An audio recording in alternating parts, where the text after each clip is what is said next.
Hello everyone, नमस्कार आप सभी को।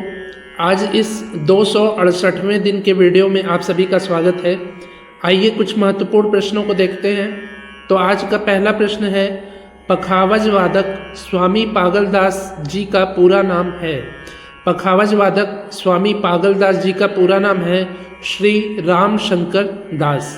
श्री रामशंकर दास स्वामी पागलदास जी का पूरा नाम है और ये पखावज वाद्य बजाते थे। पखावज वाद्य है अवनद्य वर्ग का वाद्य, ठीक है।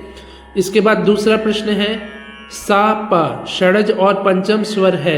षडज और पंचम स्वर है अचल स्वर। सा प जो स्वर होते हैं वो अचल स्वर होते हैं। ये स्वर ना ही कोमल होते हैं ना ही तीव्र होते हैं, ये स्वर केवल शुद्ध होते हैं, ठीक है। इसलिए इसको अचल स्वर कहते हैं, जो अपने स्थान से चलता नहीं है, हिलता नहीं है, ठीक है। इसलिए स और प जो है वो अचल स्वर है। तीसरा प्रश्न है, बिहू लोक नृत्य है। बिहू जो लोक नृत्य है वो असम का है। असम या असम का लोक नृत्य है बिहू। चौथा प्रश्न है, झप ताल में विभाग होते हैं। झप ताल में 2-3 मात्रा के 4 विभाग होते हैं, ठीक है। पहले विभाग में 2 मात्रा, दूसरे विभाग में 3 मात्रा, तीसरे विभाग में 2 मात्रा और चौथे विभाग में 3 मात्रा होता है झप ताल में। इसके बाद पांचवा प्रश्न है, रुद्र ताल में मात्रा होती है। रुद्र ताल में 11 मात्रा होती है। रुद्र ताल 11 मात्रा की ताल है। छठवां प्रश्न है, रुद्र ताल में खाली होती है। रुद्र ताल में दूसरी, छठी और 11वीं मात्रा पर खाली होती है। सातवां प्रश्न है, ताल में 2 प्रकार की क्रिया होती है, उनके नाम हैं। ताल में जो 2 प्रकार की क्रिया होती है उनके नाम हैं सशब्द क्रिया और निशब्द क्रिया। सशब्द क्रिया यानी कि शब्द के साथ क्रिया करना और निशब्द यानी कि बिना शब्दों के क्रिया करना। तो ताल गिनना मेन चीज ताल से संबंधित है। तो तालों को गिनना यानी कि यदि आप बोलकर शब्दों के साथ ताल गिन रहे हैं तो उसको सशब्द क्रिया कहेंगे, और बिना शब्द के ताली गिन रहे हैं तो उसको निशब्द क्रिया कहेंगे। तो ताली के साथ गाना कहलाता है। अगला प्रश्न है, ताली के साथ गाना कहलाता है। ताली के साथ गाना कहलाता है सशब्द क्रिया, यानी कि ताली बज रहा है उसके साथ गाना या आप उस ताल के बोल को बोल रहे हैं तो उसको सशब्द क्रिया कहेंगे। और इसके बाद अगला प्रश्न है, उंगलियों पर गिनना कहलाता है। उंगलियों पर गिनकर आप ताल को समझ रहे हैं तो उसको निशब्द क्रिया कहेंगे, ठीक है। इसके बाद अगला प्रश्न है, पलुष्कर ताल पद्धति में सम का चिन्ह है। पलुष्कर ताल पद्धति में सम का चिन्ह है 1। इस पद्धति में गिनतियों के द्वारा सम का चिन्ह जो है वो दिखाया जाता है पलुष्कर ताल पद्धति में। तो पलुष्कर ताल पद्धति में सम का चिन्ह है 1, ठीक है। अगला प्रश्न है, पलुष्कर ताल पद्धति में खाली का चिन्ह है। पलुष्कर ताल पद्धति में खाली का चिन्ह है प्लस के द्वारा खाली का चिन्ह दिखाया जाता है, और भातखंडे पद्धति में 0 के द्वारा खाली का चिन्ह दिखाया जाता है, ठीक है। इसके बाद 12वां प्रश्न है, कर्मा लोक नृत्य है। कर्मा जो लोक नृत्य है वो मध्य प्रदेश, छत्तीसगढ़ और उड़ीसा का लोक नृत्य है। 13वां प्रश्न है, विकृत स्वर हैं। विकृत स्वरों की संख्या है 5। रे कोमल, ग कोमल, म तीव्र, ध कोमल और नी कोमल।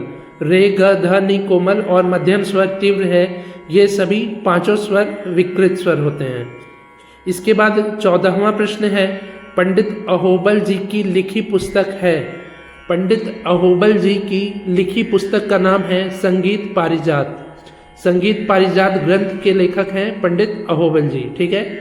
15वां प्रश्न है, संगीत पारिजात ग्रंथ को लिखा गया है। संगीत पारिजात ग्रंथ को 1650 ईस्वी में लिखा गया है और इसके लेखक हैं पंडित अहोबल जी। 16वां प्रश्न है, शारंग देव द्वारा रचित ग्रंथ है। शारंग देव जी के द्वारा रचित ग्रंथ का नाम है संगीत रत्नाकर। संगीत रत्नाकर ग्रंथ के लेखक हैं शारंग देव जी। इसके बाद 17वां प्रश्न है, पंडित दामोदर मिश्र द्वारा रचित ग्रंथ है? पंडित दामोदर मिश्र जी के द्वारा रचित ग्रंथ का नाम है संगीत दर्पण। संगीत दर्पण ग्रंथ के लेखक हैं या रचयिता हैं पंडित दामोदर मिश्र जी। 18वां प्रश्न है, भूपाली राग में वर्जित स्वर हैं? भूपाली राग में वर्जित स्वर है म और नी, मध्यम और निषाद स्वर भूपाली राग में वर्जित है। 19वां प्रश्न है, धमार ताल में मात्रा होती है? धमार ताल में 14 मात्रा होती है। धमार ताल 14 मात्रा की ताल है। आखिरी प्रश्न है, राग की उत्पत्ति होती है? राग की उत्पत्ति होती है थाट से। ठीक है, उत्तर भारतीय संगीत में जो रागों की उत्पत्ति है वो थाट से हुई है और दक्षिण भारतीय संगीत में जो राग हैं उनकी उत्पत्ति हुई है मेल से, क्योंकि थाट और मेल आपस में समान हैं। उत्तर भारत में थाट को थाट कहते हैं और दक्षिण भारत में थाट को मेल कहते हैं, इसलिए राग की उत्पत्ति उत्तर भारत के हिसाब से थाट से हुई है। ठीक है, तो ये हो गए आज के 20 महत्वपूर्ण प्रश्न। मुझे उम्मीद है आपको ये सभी प्रश्न अच्छे से समझ में आ रहे होंगे। यदि समझ में आ रहे हों तो आप हमको लाइक करके भी बता सकते हैं। जितने ज़्यादा लाइक होंगे मैं समझूंगा कि उतने ज़्यादा लोग को ये क्वेश्चंस जो हैं वो समझ में आ रहे हैं। मैंने डिस्क्रिप्शन में एक प्लेलिस्ट का लिंक दिया है जिसमें मैंने ऐसे ही 20-20 महत्वपूर्ण प्रश्नों को बताया है प्रतिदिन। तो उस प्लेलिस्ट के लिंक के माध्यम से आप पिछली 267 वीडियोज़ को देख लीजिए, जिसमें मैंने ऐसे ही भूतपूर्व प्रतियोगी परीक्षाओं के महत्वपूर्ण प्रश्नों को बताया है। तो यदि आप उन प्रश्नों को देख लेते हैं तो आपके आने वाली प्रतियोगी परीक्षाओं की अच्छे से तैयारी हो जाएगी। ठीक है, तो आप उन वीडियोस को देख लीजिए और यदि अभी तक आपने इस चैनल को सब्सक्राइब नहीं किया है तो सब्सक्राइब कर लीजिए। मिलते हैं ऐसे ही अगली वीडियो में, तब तक के लिए नमस्कार, धन्यवाद।